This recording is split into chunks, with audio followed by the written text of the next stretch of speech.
యెహోషువ గ్రంథము 7వ అధ్యాయం నుంచి కొన్ని మాటలను ధ్యానం చేసుకుంటూ వెళ్దాం. శపితమైన దాని విషయంలో ఇజ్రాయేలీలు తిరుగుబాటు చేసిరి. ఎట్లనగా యూదా గోత్రంలో జరహు మునిమనుమడును జబ్ది మనుమడును కర్మీ కుమారుడనైన ఆకాను శపితము చేయబడిన దానిలో కొంత తీసుకునని గనక యెహోవా ఇజ్రాయేలీల మీద కోపించెను. యెహోషువ, మీరు వెళ్ళి దేశమును వేగు చూడుడని చెప్పి బేతేలు తూర్పు దిక్కున బెతావేను దగ్గర ఉన్న హాయి అను పురమునకు ఎరుకో నుండి వేగుల వారిని పంపగా వారు వెళ్ళి హాయి పురమును వేగు చూసి యెహోషువ యుద్ధకు తిరిగి వచ్చి జనులందరినీ వెళ్ళనీయకుము. 2-3 వేల మందిని వెళ్ళి హాయిని పట్టుకొని వచ్చును. జనులందరూ ప్రయాసపడి అక్కడికి వెళ్ళనేలా హాయి వారు కొద్దిగా ఉన్నారు కదా అనిరి. ఇక్కడ చూడండి 7వ అధ్యాయం మొదటి శపితమైన దాని విషయంలో ఇజ్రాయేలీలు తిరుగుబాటు చేసిరి అనే మాటను రాస్తూ ఉన్నారు. అందుకని 6వ అధ్యాయంలో ఏమని చెప్పారు? శాపగ్రస్తమైన దానిలో కొంచెమైనా మీరు ముట్టుకోవడానికి వీల్లేదన్నాడు. ఏమన్నాడు? కొంచెమైనా ముట్టుకోవడానికి వీల్లేదని చెప్పాడు. అయితే 7వ అధ్యాయంలోకి వచ్చేసరికి ఏమన్నారు? వాళ్ళు ఆ పని చేసేసారు. ఇప్పుడు మీరు మర్చిపోయారు అనుకోండి, మళ్ళీ వెంటనే నెక్స్ట్ మనకు అదే పొరపాటు జరుగుద్ది మన జీవితంలో. అందుకనే శపితమైన దాని విషయంలో ఇజ్రాయేలీలు తిరుగుబాటు చేశారు. ఎట్లనగా యూదా గోత్రంలో జరహు ముని మనుమడును జబ్ది మనుమడును కర్మీ కుమారుడైన ఆకాను అనే ఒక వ్యక్తి మరి శపితము చేయబడిన దానిలో కొంత తీసుకోవడం ద్వారా దేవుని యొక్క కోపము ఇజ్రాయేలీల మీదకి వచ్చేసింది. ఆ సంగతి ఎవరికి తెలియదు, అది రహస్యంగా ఉంది. యెహోషువ గారు ఈ సంగతిని మనకు తెలియజేశారు, కానీ నిజానికి ఆ సంగతి ఇజ్రాయేలీలందరికీ కూడా అప్పటికి తెలియలేదు. రహస్యంగా ఆ పని చేశాడు. అయితే దేవుని యొక్క కోపం అనేది మరి వారి మీద ఉన్నట్టుగా మరి మనం చూస్తూ ఉన్నాం. అయితే యెహోషువ ఏమంటున్నాడు? ఇప్పుడు ఎరికోను వీళ్ళు జయించారు, ఇంకా దీన్ని ఎవరు కూడా కట్టొద్దని చెప్పాడు. కాబట్టి ఎరికో తర్వాత వెంటనే వీళ్ళు జయించాల్సిన పట్టణం హాయి. ఏంటది? హాయి అనే పట్టణం ఉంది. కాబట్టి ఎరికో జయించి వెంటనే ఎరికో దగ్గర నుండి చెప్తూ ఉన్నాడు. కొద్దిమంది వేగుల వారిని పంపించి మీరు వెళ్ళి హాయి అనే పట్టణాన్ని కూడా చూసిరండి. ఎరికో దగ్గరికి కూడా వేగుల వారిని పంపించారు కదా, 2 వేగుల వారిని. అదే రీతిగా హాయి అనే పట్టణాన్ని కూడా మీరు వెళ్ళి చూసిరండి. ఆ పట్టణాన్ని మనం జయించాలి అంటే ఎంతమంది వెళ్ళాలి, ఎలా వెళ్ళాలి అనే మరి ఒక ప్లాన్ ఆఫ్ యాక్షన్ వాళ్ళు వేసుకోవాలి. కాబట్టి వేగుల వారిని పంపినప్పుడు చూడండి, వాళ్ళు వెళ్ళి చూసి యెహోషువ దగ్గరికి వచ్చి, అయ్యా జనులందరూ వెళ్ళాల్సిన అవసరం లేదు, అది చాలా చిన్న పట్టణం. ఏం పట్టణం? చాలా చిన్న పట్టణము. ఒక 2-3 వేల మంది వెళ్తే చాలు. వీళ్ళు సుమారుగా ఒక 2 లక్షల మంది వరకు ఉంటారు, కాల్బలం దండు. అంతమంది మనం వెళ్ళాల్సిన, ఇంత 1,00,000 మంది దాకా వెళ్ళే పని లేదు. 2-3 వేల మంది వెళ్ళి ఆ పట్టణాన్ని సులువుగా మరి మనము జయించుకొని రావచ్చు. అందరూ ప్రయాసపడి అక్కడికి వెళ్ళాల్సిన అవసరం లేదు అని అక్కడ చెప్తూ ఉన్నారు. చూడండి, ఇక్కడ ఎరికోను జయించారు. ఎరికోను జయించడానికి వాళ్ళు ఎంత ప్రయాసపడ్డారు? 6 రోజులు దాని చుట్టూ తిరిగారు. 7వ రోజు 7 సార్లు తిరిగారు. 7వ రోజు ఎన్నిసార్లు తిరిగారు? మళ్ళీ ఆర్భాటంతో కేకలేశారు. ఈ ప్రయాస అంతట్లో వాళ్ళు ఎంత కష్టపడి ఉంటారు, వాళ్ళ శరీరాలు ఎంత అలసిపోయి ఉంటాయి. మళ్ళీ ఎరికో కోట గోడలు కూలగానే దాని లోపలికి ఎక్కి యుద్ధం చేశారు. యుద్ధం చేసి దాన్ని జయించారు. దాన్ని జయించిన వెంటనే ఇప్పుడు రెండవది ఏంటి? హాయిని జయించాలని. మనం ఏం కోరుకుంటాం చెప్పండి? కాస్త విశ్రాంతిని కోరుకుంటాం. ఏం కోరుకుంటాం? అమ్మయ్య ఇప్పుడే సమస్య తీరింది, ఇప్పుడే ఒక బాధ పోయింది, ఇంకో ఆ పట్టణం కొరకు తర్వాత నెమ్మదిగా వెళ్దాంలే అని మనం విశ్రాంతిని కోరుకుంటాం. కానీ చూడండి, దేవుని పని అంటే ఒక వాగ్దానాన్ని స్వతంత్రించుకునే విషయంలో మనం ఆలస్యం చేయడానికి లేదు. ఎందుకంటే అప్పటి వరకు ఆలస్యం జరిగింది. అరణ్యంలోనే జరగాల్సిన ఆలస్యం అంతా జరిగిందా లేదా? ఎప్పుడో రావలసిన ఆ వాగ్దాన దేశానికి వాళ్ళు రావడానికి 40 సంవత్సరాల కాలము వారి క్రియలను బట్టి, వారి పాపాన్ని బట్టి, వారి క్రియలను బట్టి, తిరుగుబాటును బట్టి ఆలస్యం చేసుకుంటూ వచ్చేసారు. జరిగింది, ఆలస్యం అయిపోయింది. కాబట్టి ఇప్పుడు కాలం చాలా సమయము తక్కువగా ఉంది, కాలం కొంచెమే ఉంది, దేవుని రాకడికి అది సమీపంగా ఉన్నాం. కాబట్టి ఇప్పుడు దేవుని యొక్క వాగ్దానాలను కానీ ఏదైనా మనం స్వాధీనం చేసుకునే విషయంలో ఆలస్యం చేయడానికి వీలు లేదు. వెంటనే మరి ఆ పనులు చేయాలని అక్కడ వాక్యం చెప్పబడుతూ ఉంది. అందుకని చూడండి, అక్కడ వెంటనే ఎరికో దగ్గర నుండే పంపించినట్టుగా చూస్తున్నాం. అవునా? 2వ వచనంలో ఏమంటున్నాడు? హాయి అను పురమునకు ఎరికో నుండి వేగుల వారిని పంపాడు. ఎక్కడి నుండి? ఆ ఎరికో యుద్ధం అవుతానే ఉంది.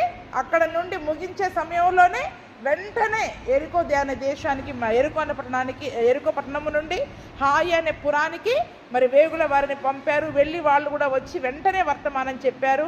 కాబట్టి వీళ్ళు చెప్పిన వర్తమానాన్ని బట్టి ఇంచుమించు 3,000 మంది అక్కడికి వెళ్ళారు. ఏం చేశారు? ఇంచుమించు 3,000 మందిగా మరి అక్కడికి వెళ్ళారు. కానీ హాయి వారి ఎదుట నిలవలేకుండా వాళ్ళు పారిపోయారు. అప్పుడు హాయి వారు వారిలో 36 మనుషులను హతము చేసిరి. మరియు తమ గవిని యొద్ద నుండి షేబారీము వరకు వారిని తరిమి మొరాదులో వారిని హతము చేసిరి. కాబట్టి జనుల గుండెలు కరిగి నీరైపోయారు. ఏంటంటే ఇంత పెద్ద ఎరికో పట్టణాన్ని జయించారు. కానీ చాలా చిన్న పట్టణమైన హాయి దగ్గరికి వెళ్ళేసరికి వాళ్ళు వీళ్ళని తరిమేశారంట. ఏం జరిగింది అక్కడ? వాళ్ళు వీళ్ళని తరిమేశారు. ఆ తరమడం ద్వారా 36 మందిని తరిమి చంపారు. ఏం చెప్పండి? 36 మందిని తరిమి ఎక్కడి నుండి అని చెప్తున్నారు అక్కడ? ఆ యొక్క హాయి అనే షబారిము ప్రాంతము నుండి తరిమి మొరాదు అనే ప్రాంతంలో వాళ్ళని హతము చేశారు. ఆ యొక్క హత్య మరి ఆ రకంగా వాళ్ళు తరిమి కొట్టడం ద్వారా జనుల గుండెలన్నీ కూడా కరిగి నీరైపోయాయి. దుఃఖము, బాధ. ఎందుకంటే అప్పటి వరకు వారు విశ్వాసముతో వెళుతూ ఉన్నారు. అవునా? ఏ విశ్వాసము? దేవుడు వారికి తోడుగా ఉన్నాడు. అంతేకాకుండా వాగ్దానం ఏమి ఇచ్చాడు యెహోషువకి? 1వ అధ్యాయం 5వ వచనం చదవండి. నీ ఎదుట ఏ మనుషుడు కూడా నిలువ జాలడు. 1వ అధ్యాయము 5, 6 వచనాలలో నీ ఎదుట ఏ మనుషుడు కూడా నిలువ జాలడు. నువ్వు ఆ పట్టణాన్ని స్వాధీనం చేసుకుంటావు. నిబ్బరం కలిగి ఉండు, ధైర్యం కలిగి ఉండు, నేను నీకు తోడుగా ఉన్నాను అని దేవుని యొక్క వాగ్దానం ఉంది. అవునా? ఇప్పుడు మన ఎదుట ఎవ్వరూ నిలవలేరు అన్న ఒక ధైర్యంతో వెళ్ళాం, ఓడిపోయి వచ్చాం. ఇప్పుడు ఎలాగుంటుంది చెప్పండి? ఇప్పుడు ఎలాగుంటుంది? అవునా?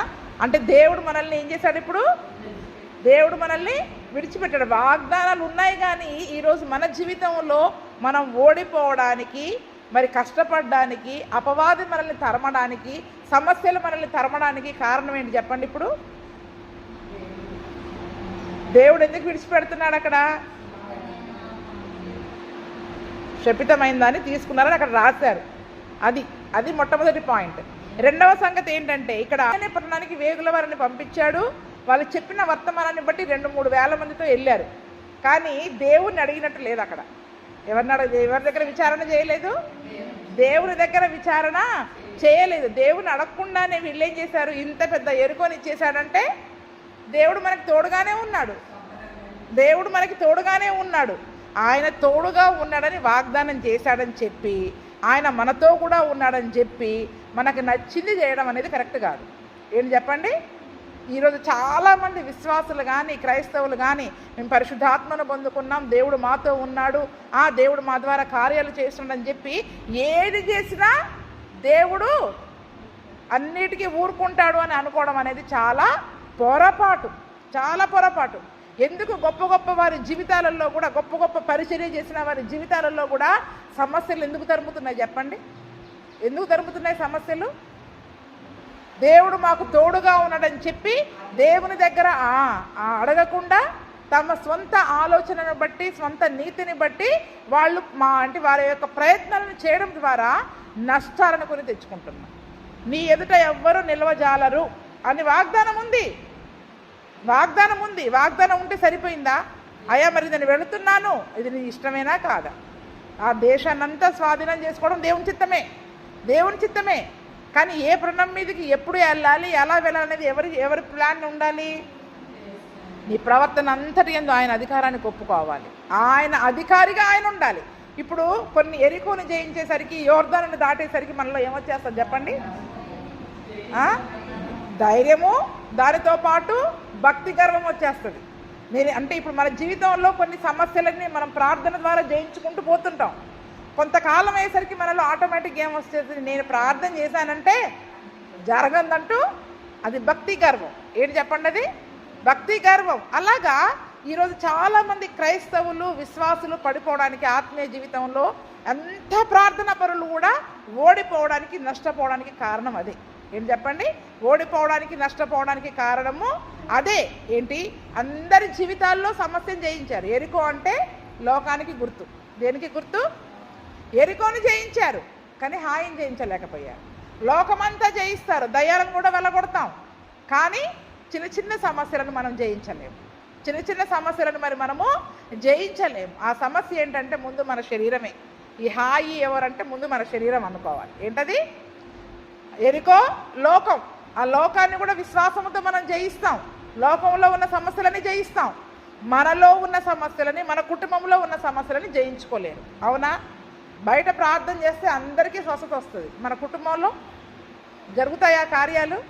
అంటే మనలో ఉన్న ఆ హాయి అనే ఆ యొక్క చిన్న పట్టణాన్ని, ఆ చిన్న సమస్యని, దాన్ని మనం ఎందుకు స్వాధీనం చేసుకోలేకపోతున్నాము అంటే మొట్టమొదటిది దేవుని అధికారానికి లోబడట్లే, దేవుని చిత్తానికి లోబడట్లే. మనం ఏది చేసినా యేసే మనకి తోడున్నాడు కాబట్టి నేనేది చేసినా రైట్ అనే ఒక స్వంత ఆలోచనతో ఈరోజు చాలామంది క్రైస్తవులు, సేవకులు, విశ్వాసులు, పరిశుద్ధాత్మను పొందుకున్నోళ్ళు వెళ్ళడం ద్వారా ఆత్మీయ జీవితంలో ఓటమి పాలై అక్కడ ఎక్కడో ఒక చోట ఆగిపోతున్నారు. ఎక్కడో ఒక చోట మరి వాళ్ళు ఆగిపోతూ ఉన్నారు. అది మొదటి సంగతి.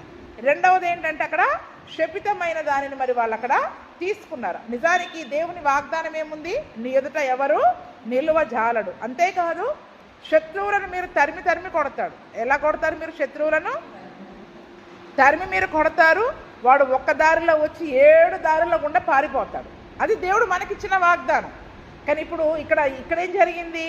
వీళ్ళు పారిపోయి వచ్చారు. ఇక్కడ ఏం జరిగింది చెప్పండి? వీళ్ళు తరుమబడ్డారు. ఎవరు తరుమబడ్డారు? తరుమబడ్డారు, హతము చేయబడ్డారు. అంటే ఇప్పుడు ఏమైపోయారు? వీళ్ళు శాపగ్రస్తులు అయిపోయారు. వీళ్ళకి తెలీదు. కానీ అక్కడ ఒక వ్యక్తి చేసిన పని వల్ల మరి దేవుని చిత్తాన్ని ఒకవేళ దేవుని దగ్గర అడుగున్నారనుకోండి, లేదు మీలో ఈ పాపం ఉంది కాబట్టి మీరు వెళ్ళినా ఓడిపోతారని దేవుడు ముందే చెప్పేవాడు కదా. చెప్పేవాడా కాదా? అంటే ఆ పాపముని వీళ్ళు ఏం చేశారు? గ్రహించలేకపోయారు. అది తను రహస్యంగా చేశాడు, అది ఎవరికీ తెలీదు.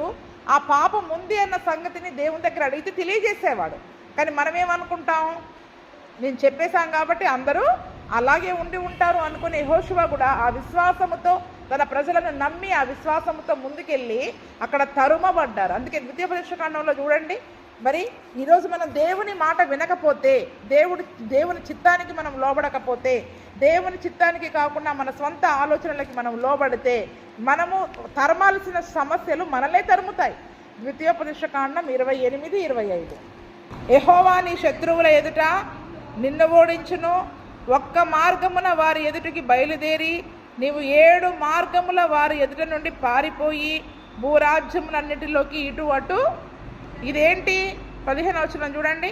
నేడు మీకు ఆజ్ఞాపించు ఆయన సమస్తమైన ఆజ్ఞలను కట్టడలను నీవు అనుసరించి నడుచుకొనవలెనని నీ దేవుడైన యెహోవా సెలవిచ్చిన మాట వినని ఎడలా ఈ శాపము నీ మీదకి వస్తూ ఉంది. అయితే 28వ అధ్యాయం 1వ వచనంలో మరి అనుసరిస్తే ఏ దీవెనలు ఉంటాయి చూడండి. అక్కడ 7వ వచనంలో ఉంటుంది.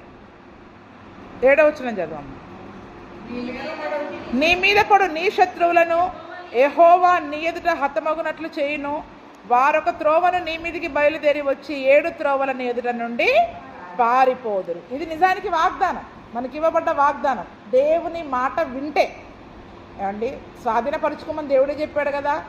స్వాధీనపరచుకోవడానికి వెళ్ళాం. మనమేమంటాం? స్వాధీనపరచుకోమన్నారు కాబట్టి స్వాధీనపరచుకోవడానికి వెళ్ళాం. అంటే ప్రతిదానికి దేవుణ్ణి అడగాల ఉంటుందా లేదా? ప్రతి చిన్నదానికి దేవుణ్ణి అడగాల వద్దా అని మనలో మనం అనుకుంటాం. కానీ ప్రతి చిన్నదానికి దేవుణ్ణి అడగాలి. ఏం చెప్పండి? ప్రతి చిన్నదానికి మనం దేవుణ్ణి అడగాల. అయ్యా నా ప్రయాణం క్షేమమా కాదా? నేను ఈ వ్యాపారం చేయడం క్షేమమా కాదా? నేను ఈ పని చేయడం క్షేమమా కాదా? మరి నేను ఇటు వెళ్ళడం క్షేమమా కాదా అని దేవుణ్ణి అడగకుండా మనం చేయడం ద్వారా ఈరోజు బాగానే ఉంటాం. కానీ రేపటి దినమున మన జీవితంలో మన సమస్యలు మనల్ని ఏదో ఒక రీతిగా తరుమబడతా ఉంటాయి. మనం జయించాల్సిన వాటిని చేతనే మనం ఓడిపోతాం. వేటినైతే జయించే శక్తి సామర్థ్యాలను మనం కలిగి ఉంటామో, వాగ్దానాలు ఉంటాయో, దేవుడు మన జీవితంలో ఉన్న వాటి చేత మనము తరమబడి ఓడిపోయి గుండెలు కరిగి నీరైపోయాయి అంట. అక్కడ ఏమైపోయాయి? గుండెలు కరిగి నీరైపోయి. ఎందుకు వచ్చింది అంత పరిస్థితి? అంత భయంకరమైన పరిస్థితి ఎందుకు వచ్చింది చెప్పండి? అక్కడ వారు దేవుణ్ణి అడగలేదు. దేవుణ్ణి అడుగుంటే నీలో ఈ పాపం ఉంది, ముందు దాన్ని సరి చేసుకొని దేవుడు తెలియజేసేవాడు. ఈ పాపాన్ని మనం దాచిపెట్టుకొని మరి వాళ్ళు దేవుని వాగ్దానాలు స్వతంత్రించుకుందామని వెళితే అవి మనల్ని సమస్యలు మనల్ని తరిమతాయి, కానీ మనం వాటిపైన జయాన్ని పొందుకోలేమన్నమాట. కాబట్టి ఈరోజు చూడండి, మరి ప్రతి విషయంలో మరి మనము దేవుణ్ణి అడిగే వారముగా ఉండాలి. దేవుణ్ణి అడగకుండా మరి మనం ఏది చేసినా కూడా అది, ఎందుకంటే ఆ పాపం ఏంటనేది మనకు తెలియదు. దేవుని దగ్గర అడిగితేనే దేవుడు తెలియజేస్తాడు. అది ఎవ్వరికీ తెలియదు ఇజ్రాయేలు ప్రజలలో, కాదా? కాబట్టి ఎప్పుడైతే ఈ సంగతి జరిగిందో యెహోషువ తన బట్టలు చింపుకున్నాడు. తారును ఇజ్రాయేలుల పెద్దలందరూ సాయంకాలం వరకు యెహోవా మందసం ఎదుట నేల మీద ముఖాలు మోపుకొని తమ తలల మీద ధూళి పోసుకుంటూ ప్రార్థన చేస్తున్నారు. ఏంటి? ఇంకా ఇజ్రాయేలుల యొక్క పెద్దలు మరి అంటే యెహోషువ ఆ మందసం ఎదుట ఉదయం నుండి సాయంకాలం వరకు ఎలాగంట ఇంకా నేల మీద ముఖములు మోపేశారు. అంటే నేల మీద ముఖాలు ఎప్పుడు చూడండి, ఉదయం నుండి సాయంత్రం వరకు. అంటే చూడండి, కానీ వాళ్ళు దుఃఖము బాధ వారిలో కలిగినప్పుడు ఉదయం నుండి సాయంకాలం వరకు తల ఎత్తట్లేదు దేవుని దగ్గర. తల ఎత్తుకోవడానికి ఇంకా అంటే సిగ్గుపడ్డోళ్ళు ఏం చేస్తారు చెప్పండి? సిగ్గుతో అవమానముతో, అయ్యో ఏంటి మాకు ఈ పరిస్థితి వచ్చింది అని సిగ్గుతో అవమానముతో దేవుని దగ్గర తల దించుకొని తలల మీద ధూళి పోసుకుంటూ ఏం చేస్తున్నారు? ఏడుస్తూ, అయ్యో ప్రభువా యెహోవా మమ్మల్ని నశింప చేయనట్లు ఈ అమోరీల చేతికి మమ్మల్ని అప్పగించుటకు ఈ జనులను ఈ యోర్దాను నీవెందుకు దాటించితివి? మేము ఈ యోర్దాను అవతల నివసించుటనే మేలు కదా. యోర్దాను దాటి వచ్చింది ఇంత ఓడిపోవడానికా? చూడండి, ఎరికొని జయించామన్న విశ్వాసం ఉందా లేదా? కానీ హాయి పట్టణం ముందు అంటే అంత చిన్న పట్టణం ముందు ఓడిపోయాము అన్న ఒక అవమానము వాళ్ళని ఎంతగా కృంగదీస్తూ ఉందో. ఈరోజు మనం ఏంటంటే ఇది ఓడిపోతే ఓడిపోయామలే, అందులో గెలిచాం కదా అని మనకి ఆ దుఃఖం రాదు. కానీ వాళ్ళు దాన్ని ఈజీగా తీసుకోలేదు, దాన్ని సులువుగా తీసుకోలేదు. ఒక వాగ్దానం మన జీవితంలో ఉన్నప్పుడు నేను ఎట్లా ఓడిపోయా, ఈ వాగ్దానం నా జీవితంలో ఉన్నప్పుడు నేను ఎట్లా తరమపడుతున్నా, ఈ వాగ్దానం నా జీవితంలో ఉన్నప్పుడు నా జీవితంలో ఇది ఎందుకు జరుగుతుంది, అది చిన్నదైనా పెద్దదైనా జరగడానికి వీల్లేదు అనే పట్టుదల మనలో రావాలి. అది పట్టుదలతో దేవుని సన్నిధిలో మనం పోరాడే వారిగా మనం ఉండాలి. ఈరోజు ఏంటంటే ఇంత పెద్ద అనారోగ్యం నుండి విడుదల పొందాం కాబట్టి ఇది చిన్న సమస్యే, కానీ దాన్ని పక్కన పెట్టేస్తాం. అది ఏమైతే రేపు ఆ పాపం అలాగే ఉండి ఉండి ఉండి ఉండి ఉండి ఉండి ఏదో ఒక సమయంలో మనకి పామై కాటేస్తుంది. ఏం చేస్తుంది? అది తిరిగి పామై కాటేస్తుంది. అందుకనే చూడండి, ఆ దినమున ఎరికో, ఇంత పెద్ద ఎరికోని జయించాం, ఎవరు జయించలేని ఎరికోని జయించాం కదా. ఈ హాయి ముందు ఓడిపోతే ఏముందిలే, మళ్ళీ ప్రయత్నం చేద్దామని వాళ్ళు ప్రయత్నం చేయట్లా. దేవుని వాగ్దానము మాకుంది కదా, ఈ వాగ్దానాలు మాకు తోడుగా ఉండడం వల్ల మేము ఓడిపోవడానికి కారణం ఏంటి? అది చిన్న సమస్య అయినా, చిన్న రోగమైనా, పెద్దదైనా కూడా ఏదైనా పర్వాలేదు, జయించలేకపోవడానికి కారణం ఏంటి? ఈరోజు మన జీవితంలో జరిగే ప్రతి ఓటమికి మనం దేవుని సన్నిధిలో ఆ రకంగా కూర్చుంటే కనుక ప్రతి విషయంలో మనం కారణాలు తెలుసుకోగలుగుతాం. తెలుసుకుంటామా లేదా? ఎందుకు నా జీవితంలో ఓడిపోతున్నా, ఎందుకు నా జీవితంలో సమస్యలు నన్ను తరుముతున్నాయి, దేవుడు నాకు తోడుగా ఉంటే ఇది జరగదు కదా నా జీవితంలో, ఎందుకు ఇలా జరుగుతుంది, ఎందుకు ఇలా, అసలు అడుగుతామా మనం దేవుణ్ణి? ఎందుకు అని అడగం. ఎంతసేపు నేను ఇంత భక్తి చేస్తున్నా నాకు దేవుడు ఏమి చేయటం లేదు అని దేవుడిని నిందించేవారికి ఉంటారు. కానీ నాలో ఏ పొరపాటు ఉంది, అయ్యో ప్రభువా ఎందుకు యోర్దాను దాటి ఇక్కడ దాకా తీసుకొచ్చావు కదా మమ్మల్ని, ఇట్లా ఓడిపోయే వాళ్ళమైతే యోర్దాను అవతల ఉండడమే మేలు అని అక్కడ ప్రార్థన చేస్తూ ఉన్నాడు. అందుకనే చూడండి, ఓడిపోయిన ప్రతిసారి జీవితంలో సమస్యలు మా వాగ్దానం ఉన్నా కూడా ఈరోజు మనం ఓడిపోతున్నామంటే దేవుని సన్నిధిలో ఆ రకంగా కూర్చొని నేల మోపి సిగ్గుతో అవమానముతో మనం దేవుని సన్నిధిలో ప్రార్థించే వారిగా ఉండాలి. న్యాయాధిపతుల గ్రంథంలో కూడా ఒకసారి ఇలాగే వాళ్ళు ఓడిపోయి వస్తారు. న్యాయాధిపతులు 20వ అధ్యాయం చదవండి ఒకసారి. న్యాయాధిపతులు 20వ అధ్యాయము 23వ వచనము.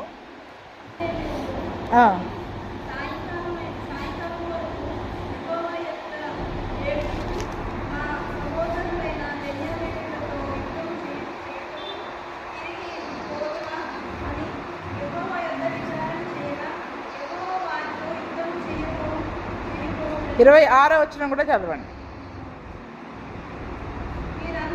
కత్తి దుయ్యువారు అప్పుడు ఇజ్రాయేలీలందరూ జనులందరూ పోయి బేతేలును ప్రవేశించి ఏడ్చుచు సాయంకాలం వరకు అక్కడ యెహోవా సన్నిధిని కూర్చుండుచు ఉపవాసం ఉండి దహన బలులు సమాధాన బలులు యెహోవా సన్నిధిని అర్పించిరి. ఆ దినములలో యెహోవా నిబంధన మందసం అక్కడనే. ఇక్కడ కూడా ఇశ్రాయేలు అందరూ కలిసి బెన్యామీనుల మీదకి యుద్ధానికి వెళ్తారు. మొదటిసారి యుద్ధానికి వెళ్ళినప్పుడు సుమారుగా 22,000 మంది ఇజ్రాయేలు చచ్చిపోతారు. ఏంటండి, బెన్యామీనీలు ఎవరు చెప్పండి? వీళ్ళందరి గోత్రంలో ఒక గోత్రం వాళ్ళే. ఈ 11 గోత్రాలు కలిసి ఒక గోత్రం మీదకి యుద్ధానికి వెళితే ఆ ఒక్కరు ఏం చేశారు? ఇందులో ఇజ్రాయేల్ ప్రజలలో 22,000 మందిని మొదటిసారి చంపేశారు.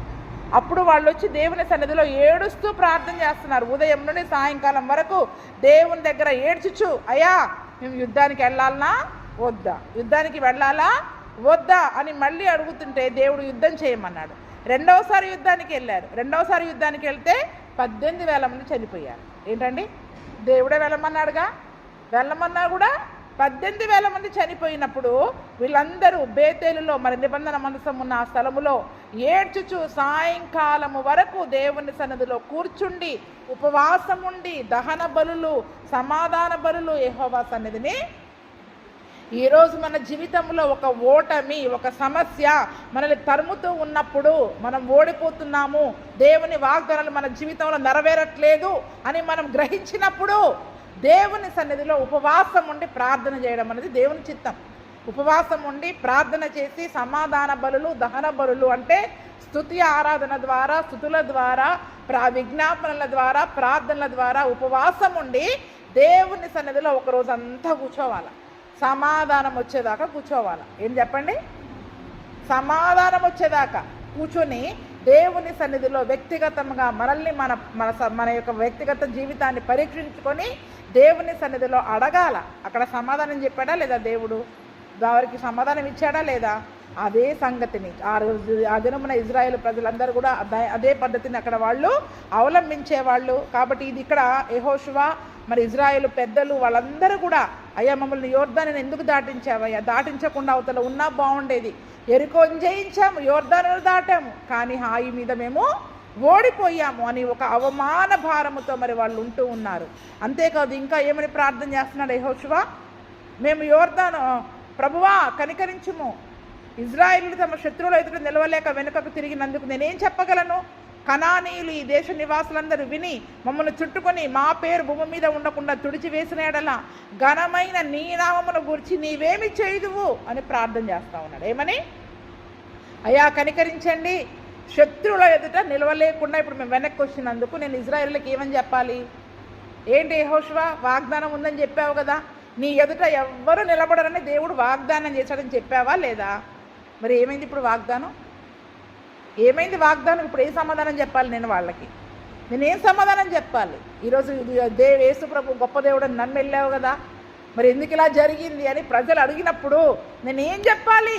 అడుగుతున్నాం ఆ దేవుని దగ్గర. నేను వాళ్ళకి ఏం సమాధానం చెప్పాలి? అసలు నా జీవితమే ఇలా ఉంటే నేను వాళ్ళకి ఏం సమాధానం చెప్పాలి?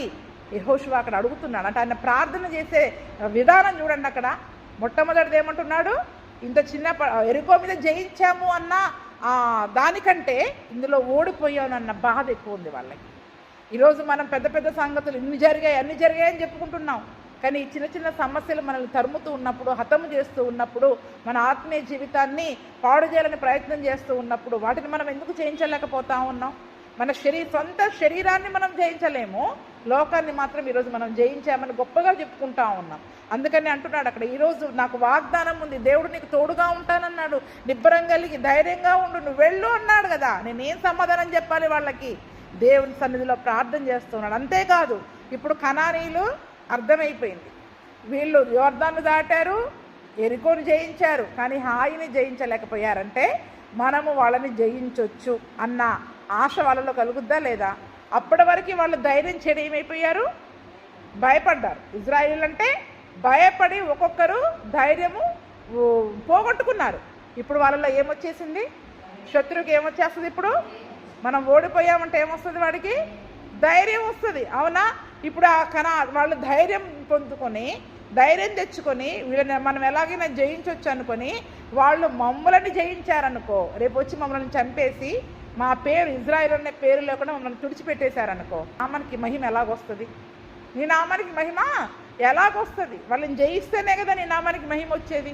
మరి ఇప్పుడు మేము ఓడిపోయినప్పుడు, వాళ్ళు మమ్మల్ని జయించినప్పుడు నీ నామము గురించి నువ్వేం చెప్తావు? నీ నామం గురించి మేము ఎక్కడ ప్రకటిస్తాం?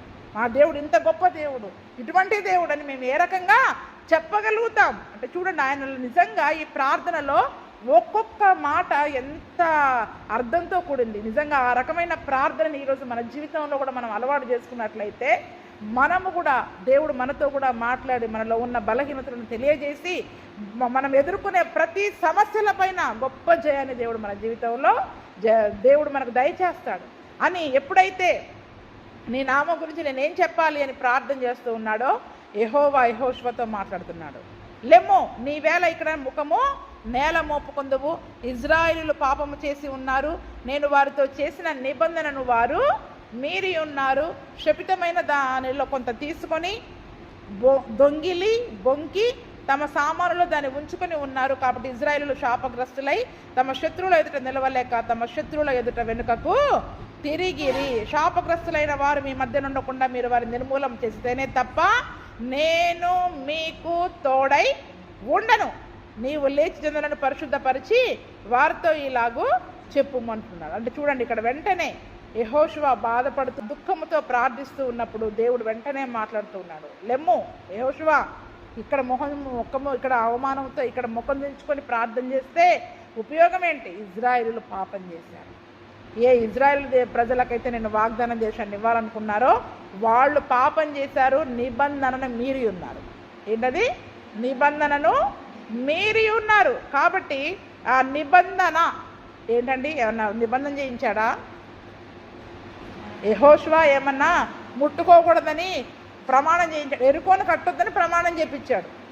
అవునా? శాపగ్రస్తమైంది ముట్టుకోవద్దని ఏమన్నా ప్రమాణం చేయించాడు అక్కడ? చెప్పండి. చెప్పినట్టుగా ఉంది. అంటే దేవుని నోట నుండి ఒక మాట వచ్చిందంటే, ఒక ఆజ్ఞ ఇది చేయవద్దు అని వచ్చిందంటే అది నిబంధనతో సమానం, ఒక అగ్రిమెంట్తో సమానం. అందుకని అంతకు మునుపు కూడా చెప్పాను, ఈ మాట అవునంటే అవును, ఏంటంట ఈరోజు ప్రమాణము మనము పేపర్ల మీద ఉండదు, మన నోటి మాటే ప్రమాణం. అవును చేస్తాను, ఆ రోజు ఏమన్నారు వాళ్ళు? చేస్తామన్నారు. అంటే దేవునితో ఒక నిబంధన ప్రజలం మనం. దేవుడు ఒక ఆజ్ఞ ఇచ్చి ఇలా ఉండొద్దు అంటే అవును ప్రభు మేము అలా ఉండకుండా ఉంటాము అని మనం మన నోటి నుండి దేవుని సన్నిధిలో వాగ్దానం ఇచ్చి మాటిచ్చి మళ్ళీ దానిని మీరేమో అంటే నిబంధనను అతిక్రమించినట్టే, అగ్రిమెంట్ని బ్రేక్ చేసినట్టే. అగ్రిమెంట్ని బ్రేక్ చేస్తే చట్టరీత్యా నేరమా కాదా? చట్టరీత్యా నేరమే కదా. మనం ఇద్దరి మధ్యలో రాసుకున్న అగ్రిమెంట్ని ఎవరైనా ఒకరు మీరినా ఇంకొకడు వెళ్ళిపోతాడు, కోర్టుకి వెళ్ళిపోతాడు, పోలీసు వాళ్ళ దగ్గరికి వెళ్ళిపోతాడు. అంటే చట్టరీత్యా అది నేరమే. ఈరోజు దేవుని దగ్గర మనం ఒక నిబంధనను చేసుకుంటున్నాం. ఏవేవైతే మీరు జీవితంలో చేయకూడదు, ఇలా ఉండకూడదు అని చెప్తున్నామో అవి సరే అని మనం ఇక్కడ ఒప్పుకుంటూ వెళ్ళి మళ్ళీ అవి చేయడం ద్వారా నిబంధనను మీరి పాపం చేసేవారిగా ఉంటున్నాం. ఏమంటున్నాం? నిబంధన అంటే ఈ రకంగా ఎన్ని రకాల పాపాలు చేస్తున్నాం చెప్పండి. మనం ఎన్ని ఒప్పుకుంటున్నాం దేవుని సన్నిధిలో, యేసయ్య ఇలాగుంటాను, అలాగుంటాను, నీ వాక్యం విన్న ప్రతిసారి మనం ఒప్పుకుంటున్నాం, బయటికి వెళ్ళి మీరుతున్నాం. అంటే మీరిన ప్రతిసారి మనం ఏం చేస్తున్నట్టు? ఇజ్రాయేలీలు తిరుగుబాటు చేశారు, పాపం చేశారు. ఇజ్రాయేలీలు తిరుగుబాటు చేశారు, పాపం చేశారు. శాపగ్రస్తమైంది తీసుకోవద్దని చెప్పాను, అది తీసుకున్నారు వాళ్ళు. కాబట్టే శత్రువుల దగ్గర వాళ్ళు ఓడిపోయారు. అంటే శత్రువుల దగ్గర మరి వారు ఓడిపోయారు. కాబట్టి ఈ శాపగ్రస్తులైన వారు ఏంటంట? శాపగ్రస్తమైనది కాదు, ఎవరైతే ఆ పని చేశారో వాళ్ళు మీ మధ్యలో నిర్మూలన చేస్తేనే, ఉండకుండా నిర్మూలన చేస్తే తప్ప నేను మీకు తోడై ఉండ. అంటే శాపగ్రస్తమైన తీసేయమని చెప్పట్లేదు అక్కడ, ఆ పని చేసిన వాళ్ళని చంపేయమంటున్నారు. పాత నిబంధనలో వెంటనే శిక్ష అనేది ఉంది. కాబట్టి వాళ్ళని మరి అక్కడ నిర్మూలన చేస్తే తప్ప నేను మీకు తోడై ఉండనని చెప్పి వాళ్ళతో మిమ్మల్ని మీరు పరిశుద్ధపరచుకోనండి. దేవుడు మీ మధ్యలో శాపగ్రస్తమైనది ఒకటి ఉంది, దాన్ని మీ మధ్య నిర్మూలన చేసే వరకు మీరు శత్రువుల ఎదుట నిలువ లేరు. ఏంటంటే చూడండి, ఈరోజు దేవుడు వద్దని చెప్పినది ఏది మన జీవితంలో ఉన్న సమస్యలు మనం జయించలేము. మన జీవితంలో సమస్యలను జయించలేకపోవడానికి కారణం ఏంటి? దేవుడు వద్దన్నవి, చెయ్యవద్దన్నవి మనలో చేస్తూ మళ్ళీ మనం ఏదో దేవుడు మనకి తోడుగా ఉన్నాడు, ప్రార్థన చేసుకుంటున్నాం, వాగ్దానాలు ఉన్నాయి, ఆ సంఘ ప్రార్థనలు తోడుగా ఉన్నాయని మనం ఎన్నెన్నో ప్రయత్నాలు చేస్తూ ఉన్నాం. కానీ వాటిల్లో ఓడిపోవడానికి కారణం ఏంటంటే దేవుడు వద్దన్నవి, ముట్టుకోవద్దన్నవి, మనలో ఉండవద్దన్నవి మనలో ఉంటూ ఉన్నాయి కాబట్టి. అందుకనే ఉదయాన్నే మరి ఒక పద్ధతిని అక్కడ చెప్పాడు దేవుడు ఏంటంటే, ఉదయాన్నే మీ గోత్రాల వరుసను బట్టి మీరందరూ లైన్లో నిలబడండి. ఏ గోత్రాన్ని దేవుడు తెలియజేస్తాడో, ఏ వంశాన్ని దేవుడు తెలియజేస్తాడో వాళ్ళు మాత్రమే ముందుకు రావాలి. సూచించిన వంశము కుటుంబాల ప్రకారంగా మరి మీరు దగ్గరికి రావాలి. సూచించిన కుటుంబము పురుషుల వరుస ప్రకారం దగ్గరికి రావాలి. అప్పుడు శపితమైంది ఎవరి దగ్గర దొరుకుతుందో వారికి కలిగిన వారందరినీ మీరు అగ్ని చేత కాల్చివేయాలి. ఏలైనగా వాడు యెహోవా నిబంధనను మీరి ఇజ్రాయేలులో దుష్కార్యము చేసిన వాడు ఆనేను. అంటే నిబంధనను మీరడం దుష్కార్యం. ఏంటంట? దుష్కార్యాలు. ఇప్పుడు అంటే ఈ లెక్కన మన సంఘంలో కానీ మనము కానీ ఎన్ని దుష్కార్యాలు చేస్తున్నాం అంటే, ఎన్ని చెడ్డ పనులు. అది మన దృష్టికి మంచిదే అనిపిస్తుంది, కానీ దేవుని దృష్టిలో వద్దన్నది చేయడము చెడ్డ పనే. దుష్కార్యము అంటే ఏంటి? వద్దన్నది చేయడమే, వద్దన్న పనిని చేయడమే అని మరి చెప్పిన మాటను బట్టి ఉదయాన్నే ఏం చేశాడు యెహోషువ? లేచి వారందరినీ కూడా గోత్రాల వరుసను బట్టి దగ్గరికి లైన్లో నిలబెట్టినట్టుగా మరి మనం చూస్తూ ఉన్నాం. కాబట్టి ఈ దినమున మరి మనం కూడా దేవుడు ఒక ఆజ్ఞను మన జీవితంలో ఇది చేయవద్దు అని చెప్పినప్పుడు దానిని మనం మానేయాలి. ఎరికో జయించా, యోర్దాను దాటా, 40 ఏళ్ళ ప్రయాణం చేసి వచ్చా, నాకు అసాధ్యమైంది కాదనుకుంటున్నాం అనుకుని మనం ముందెళ్ళామనుకోండి, ఏం చేస్తాం? చిన్న చిన్న సమస్యలే మనల్ని తరిమి ఓటమి పాలయ్యేటట్లు చేసి ఆత్మీయ జీవితంలో మనల్ని ఓడిపోయే వారినిగా ఉంచుతాయి. దేవుని నామానికి రావాల్సిన మహిమ కానీ గౌరవాన్ని కానీ రాకుండా మనమే ఆటంకపరిచే వారముగా ఉంటాం. కాబట్టి ఏదైనా ముందు దేవుని సన్నిధిలో మరి మనం అడగాలి. మనలో ఏ పని చేయడానికి ముందైనా మనం పరిశుద్ధంగా ఉన్నామా లేదా ఒక్కసారి మనల్ని మనం పరీక్షించుకోవాలి. ఏం చేయాలి? అక్కడ పరీక్ష జరగలే, పరిశుద్ధంగా ఉన్నారా లేదా అది దేవుని సన్నిధిలో అడగలేదు. మరి యుద్ధానికి వెళ్ళే సమయంలో ఉంటే పాపం ఉందని చెప్పేవాళ్లే. కాబట్టి ఏ రకముగా యుద్ధం చేయాలి, మన సమస్యలపైన పోరాడే ప్రతి విషయంలో దేవుని దగ్గరికి వచ్చి దేవుని సన్నిధిలో అడిగి తెలుసుకునే కృపను ప్రభువైన యేసుక్రీస్తు మనకందరికీ దయచేయునుగాక.